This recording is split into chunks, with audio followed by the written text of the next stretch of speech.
All right. Welcome back, everybody. This is Coach Shipstad and Coach John, our interview show. We've got a special guest for you today. He's been around the program the last year or so, helping out with the U16 and U18 teams. His son, Kale, played for us this last year. He's also got 14 years in the NHL. It's 689 total games played.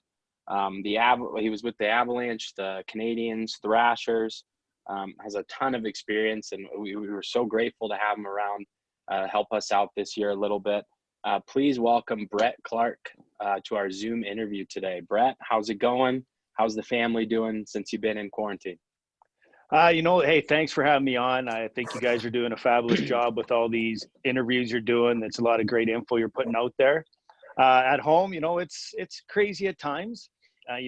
As everyone says, you're not used to being together all the time, and you just got to try not to get on each other's nerves too much, but we're doing very well. We're finding things to do. That's awesome. No, we appreciate having you.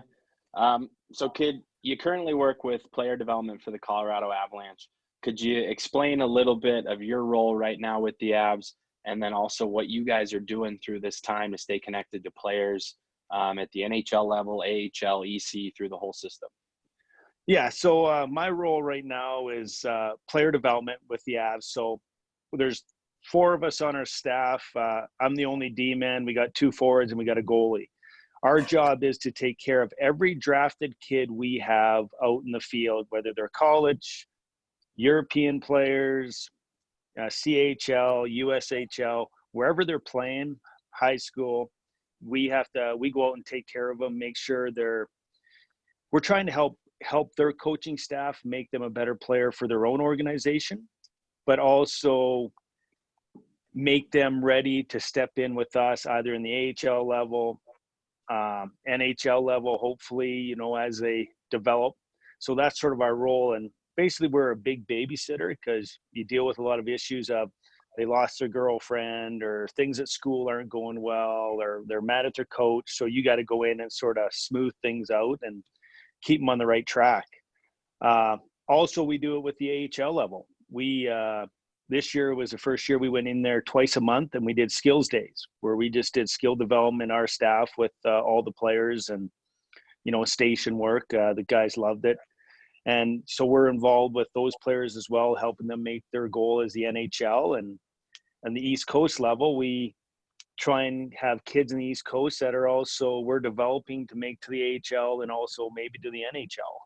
It's everyone develops a little different, but that's our role of educating, helping, and making sure they're on the right track. And usually when they get to the NHL level, that's when we sort of are a little more hands off. We go in and watch and talk to them, but we leave that up to the coaching staff and the skills guys that are up there. So how are you keeping track of guys right now through this time? A lot of Zoom calls, things like that? Yeah, we're doing a lot of Zoom calls. We've got, just like you guys are doing, we've had training programs sent out to all our players, right? Once things happen, we made sure our NHL training staff and our AHL training staff have got programs to every kid depending on what equipment they have, and even nutritional facts. So we really started right away. That was more texts and phone calls. And then we're staying in touch now with big Zoom calls or to-go meetings, whatever we can do, video chats of I'm going to take the D and just talk about, we're going to send out some videos of development. So we're going to talk about that and how their mental state is. And, so we're sort of moving in that direction of just as much communication as we can, whether it's text, phone call. So these kids don't feel like they're on an island and by themselves. And it's just trying to keep their mind in the game and off what's going on. Mm-hmm. Probably tough for a lot of those guys who might live alone or, are a little cut off from the world. So it's good to hear from their teammates and coaches and stuff. Yeah. And talking to some of our college kids, they're doing Zoom calls with their team and coaching staff. They've had year-end meetings on Zoom because everything got cut short. So there's a lot of up in the air, but as you say, just trying to keep in communication and making sure they're doing all right and, guide them to, they can achieve a lot of stuff in time they would never have before of, strength, development, working on some skills they don't have opportunities to in a normal year. Going into a little bit into your path to the NHL, obviously born in Saskatchewan and then played a year in the SJ, and then went to the University of Maine. Can you just run us through that path and just what all the events that happened along that timeline to get to the NHL and obviously to your professional career? Oh, for sure. I started the year before I went to Melville in the SJHL. I went to like 6-7 different CHL camps in the Western League, and I was always too small. You're too small. It was the time of the era about big, tough guys. So then I got signed on with Melville in the SJ. I had 4 of the 5 teams that cut me called me within a month and wanted me back. And I said, no, you guys didn't want me a month ago. I'm going to stay here. And, had a great rookie season, good second year there as well. And that's when I got recruited by some of the colleges. Ended up going to Maine for only 1 year. Grant Stanbrook and Sean Walsh and Greg Cronin, who is our AHL coach right now, we're the coaching staff there. They were the big push of why I went there. I ended up only going 1 year because there were some incidents that happened before I got there that we got suspended from all tournament play. So I ended up getting drafted by Montreal my rookie season in Maine, and they wanted me to go either to Team Canada or to junior. So as a hockey player, like, okay, they drafted me. Do I do what they do? So I ended up going to Team Canada, which was a development program, and we traveled Europe constantly. We practiced for a month, and then we go play in Europe for 3-4 weeks. And that was the extent of my year. So it was a great development year to get stronger, bigger, just playing against men. And then from there, ended up going into Montreal as a rookie, made the team, played 2 years there, picked up by Avalanche in the expansion draft, and, got there. And I was sort of the only D on a 2-way contract out of 10 D. So I seen the writing on the wall. I knew I was going to go down to the minors and played quite a few games in the minors in Orlando in the IHL. We won the Turner Cup there my final year, and then got traded to Colorado, and then was in Hershey for a while, and then up in Colorado for many years. And then after that, I ended up signing in Tampa for 2 years, played in Oak City for a little bit in the lockout, then to Minnesota, and then to Cleveland of the AHL, and then got into player development right away. So my last year in Cleveland was more of a player coaching role. And so that's my sort of career in a nutshell. But I look back now, and sometimes I think maybe I should have stayed in university for the 4 years, or 3. I do look back and say I think it would have been better for me, but it all worked out in the end. But you always have those thoughts. Yeah, it's still, it seems like a pretty awesome development year to go travel the world and play too at such a young age and develop like that for Team Canada. So that's still works out in the end. It does work out in the end. You never, my agent was very good. He says, whatever decision you make, you live by it. Don't let anyone tell you what to do. Get the information and you decide. And that's what I did. And I never looked back at any decision, right or wrong. And I just kept moving forward. Mm-hmm. So, Dev, playing a long time in the NHL, who are some of the most memorable players you played either with or against? Well, playing with would have been, you get the big names people know, the Forsbergs, the Sakic's, the Blakes. I played against them and with them. So they were probably the most memorable for me because I spent the most time with them. Mm-hmm. But then you go back to my career of, Marty St. Louis, like the underdog, had a Hall of Fame career, but just watching that kind of guy's work ethic. And then Steven Stamkos, another superstar, but sometimes the little guys get I was a partner for Victor Hedman when he was in his younger days, but you just see how he's transformed his game. And so that sort of gave me some inspiration going there. But if I look back, probably Montreal when I started out, like Vincent Danfus, Brian Savage, Theodore, sort of those guys were sort of my inspiration of, hey, I can do it. They're very great, down-to-earth people. They're willing to help.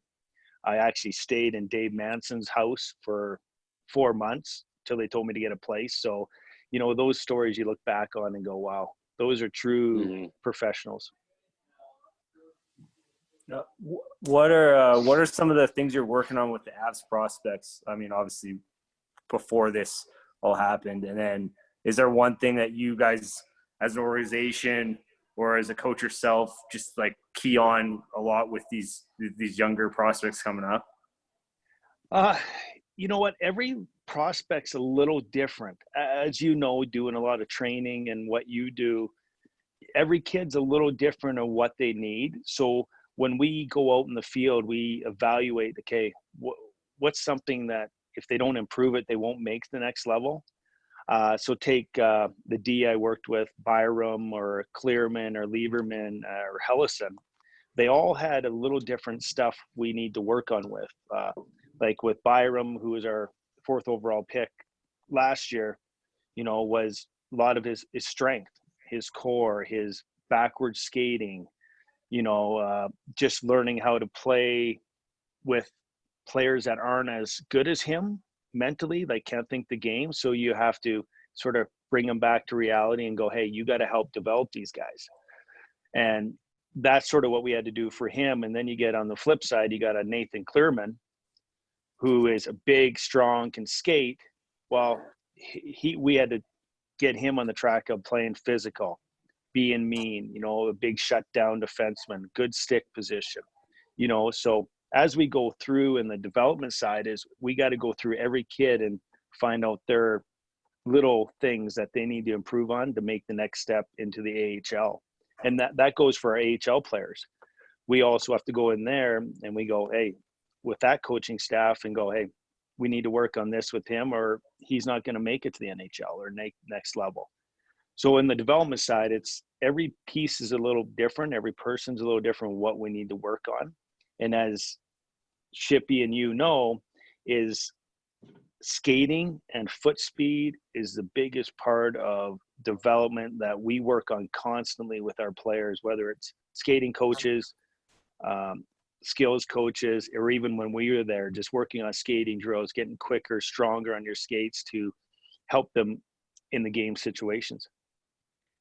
Yeah, and I know I've talked to you about it in the past a little bit, but, even as simple a little thing as like a swizzle or a C-cut or skulls, like you were calling them, like the NHL guys, AHL, whatever, they're still doing those things today where maybe kids in our edge class who are 10-year-olds are like, we've done swizzles for, forever, but the NHL guys are still doing it. Am I right?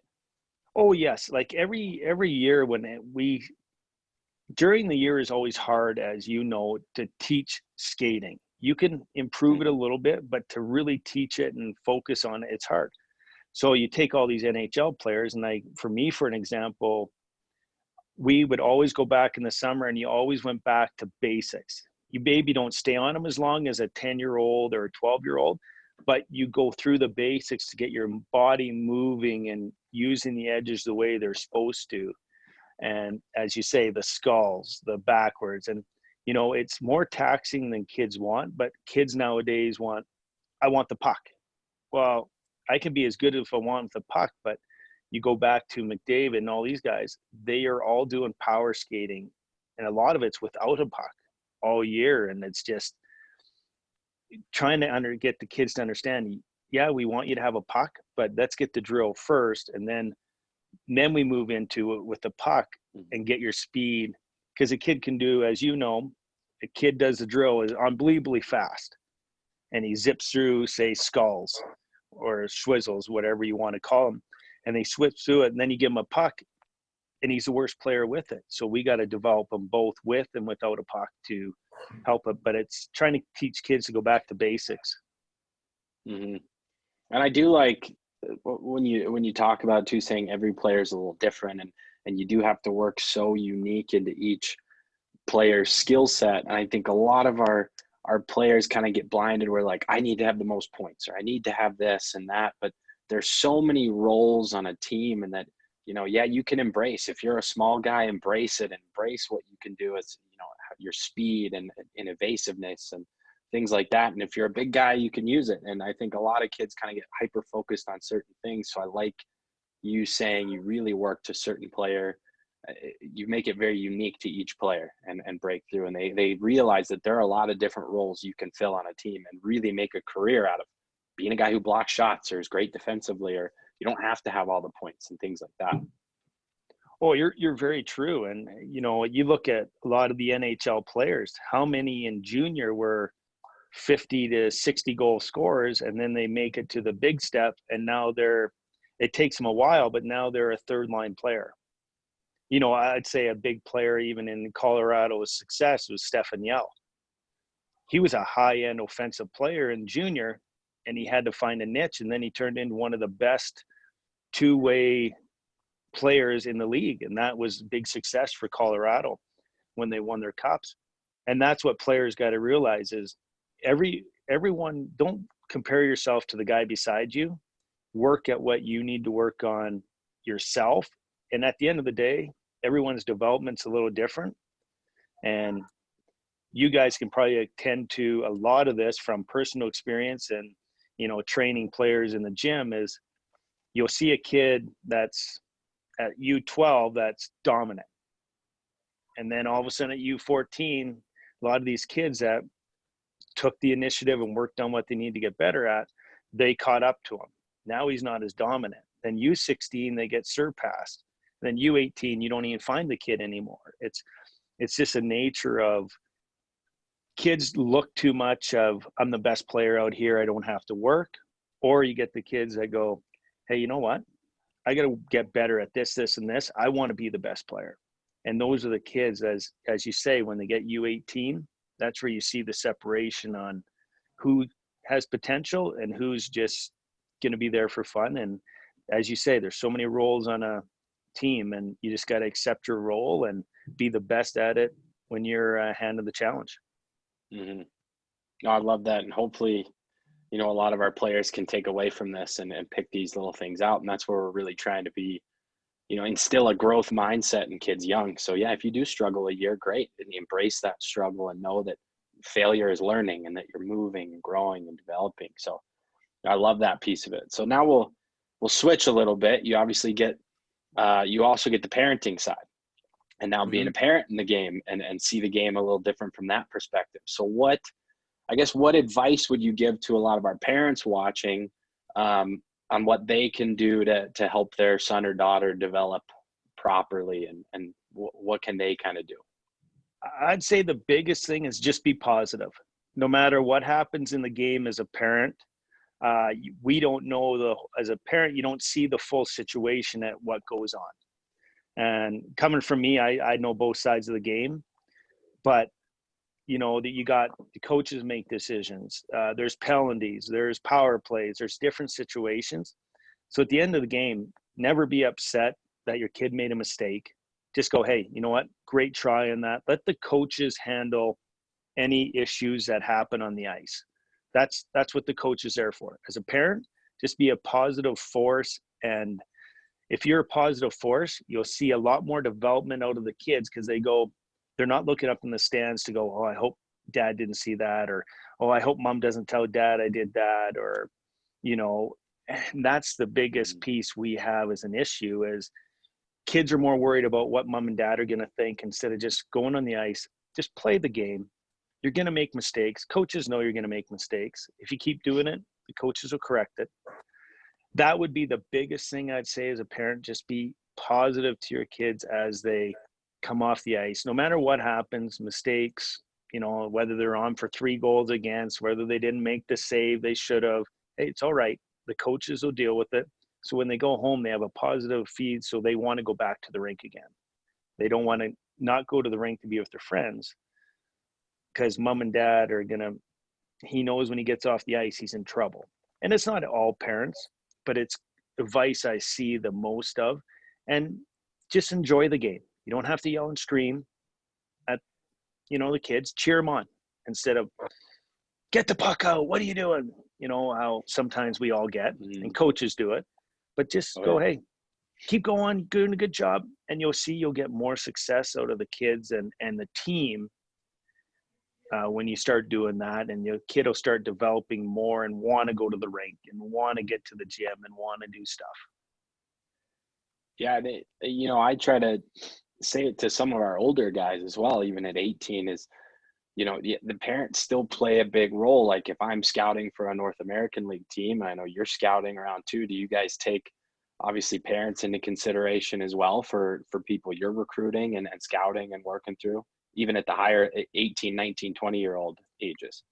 Oh yeah, you take now, doesn't matter where you are. If you're draft eligible in any team in the NHL or Europe, they're phoning coaches. Hey, how's this kid? How's his background? How does he act? How's his mom and dad? Are they control freaks? Are they this? Or they start to get info and start building a portfolio, because character is a huge piece of what teams want. You might not be the best player, but if you have unbelievable character, you might surpass people that have more skill than you, and you might have a longer career than more skill, because you have the character. You're down to earth. But there is a lot of investigation now into who players are, because social media, people look at social media accounts, Facebook, Twitter, Instagram. So we look at all this stuff to go, hey, how is he away from the rink? How is he, so there's a lot of stuff, as you say, players don't know or parents don't know. Like if you don't get took on a team, but if you've got all the stuff, you just got to work on a few things. But a lot of times and I've known teams that have in junior that won't take a kid because of his mom and dad, because they go, we don't want to deal with that. We don't want to deal with the phone calls every day. We don't want to deal with why isn't he on this or why. So that's another big piece is, hey, just be positive reinforcement. Don't hurt it for your kids as down the road.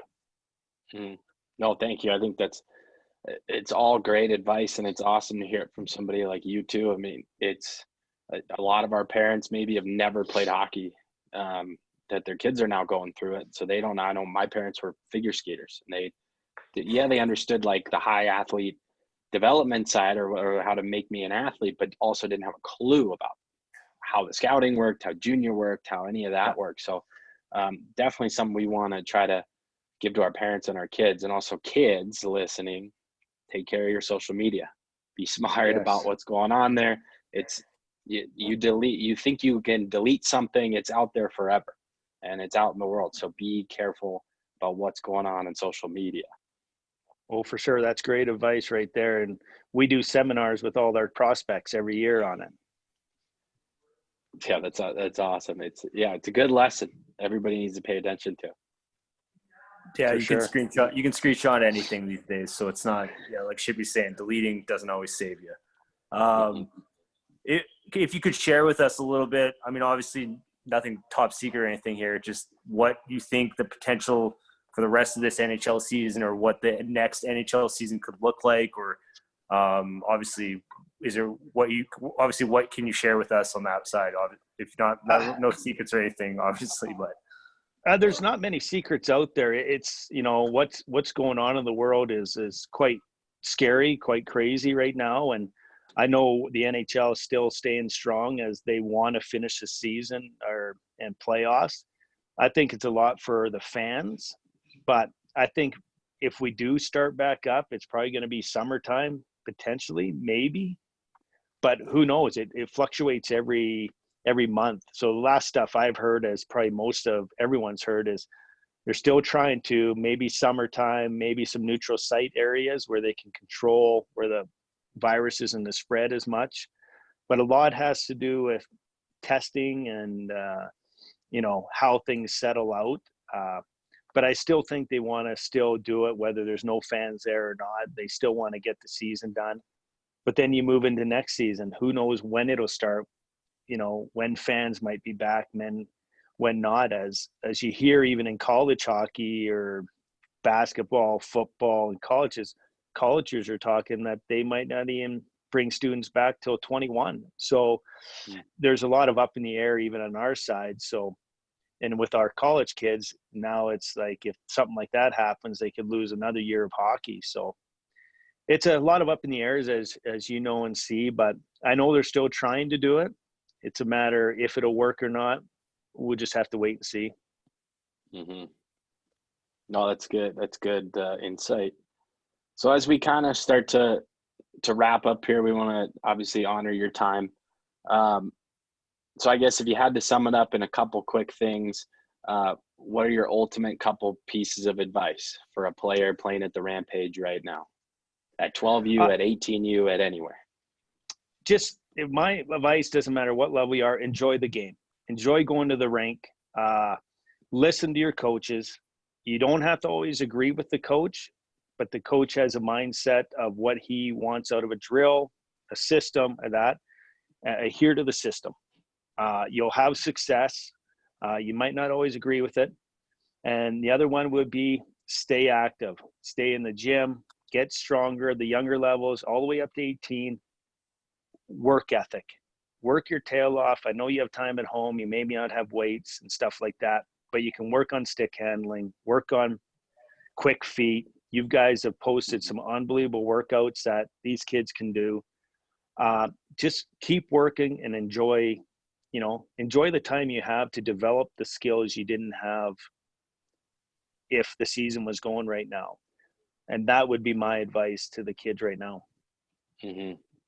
No, thank you. That's big. And I like that you said that too about just being active. And we had Jacob Slavin on a couple of days ago, and that was one of the biggest things he said too, is attributed to some of his success as a player was him. He played, I grew up playing with him. He played football and baseball and, all the other things, so that he was always in motion and always doing something. Obviously hockey was his big love, so he's working on that off the ice all the time, but he was just an overall athlete, and it gave him a lot better foundation to build off of when he gets to the rink. So, that's huge. One of the things I wanted to bring up kind of before we get off, we try to tell guys and obviously harp on how important practice is, and practicing like you play and being intense every day. So if you can share it, I love the Ray Bork story that you talked about in Colorado. Yeah. So when Ray Bork was here, he was like, he told the trainers, bring ice bags out, because I'm going to shoot like I shoot in a game. And I don't care if you're standing in front of the net. And at first guys got mad at him. They're like, well, what are you doing? Why are you shooting like that? He goes, if I don't shoot like I do in a game, then I'm not getting better today. And if I don't shoot like I shoot in a game, you're not getting better because you're not working at full speed. So that's where it comes to practice like you want to play. And every day is not going to be 100%, but if you give every ounce of energy you have in practice, games are easy. Games are the easiest part to go play. Practice is the hard part. And we had a saying in Tampa, what was it? Before you walk through the door, we had a thing. Are you going to get better, stay the same, or get worse when you stepped on the ice for practice? And I thought that was a pretty good saying. So what's my mindset? Am I just going to get through the practice, not really do anything bad, or do I want to get better, maybe mess up, but I'm working my tail off? So, but as Ray and guys were ice bagging every day, because he played like he did in the game, whether it was going to the corner to get a puck, penalty kill, being physical, power play, shooting like he can. And that's how he made the team around him better from doing that. Mm-hmm. Well, that's awesome advice. I love that story. When you first told me, it just cracks me up. I had the Ray Borg poster on the wall too. I love that as a player. So I love hearing that. Well, we really appreciate your time, and there's so much good information in this that parents and kids can look back to. So, we'll share it out and make sure everybody in the program sees this, but just want to say thank you. And we really appreciate your time and the energy you spend with the Rampage and being able to come on here and share some wisdom with all of us. Well, you know what? Thanks for having me. And you know what? A big thanks to you two of what you're doing right now and the information you're getting out to all the kids out there. And you're doing much the same we are, is just to keep these kids focused. So I think the organization and stuff, what you guys are doing as an organization and getting stuff out there is huge. And I think you're going to see big results when the game starts back up. So a big thank you to you as well.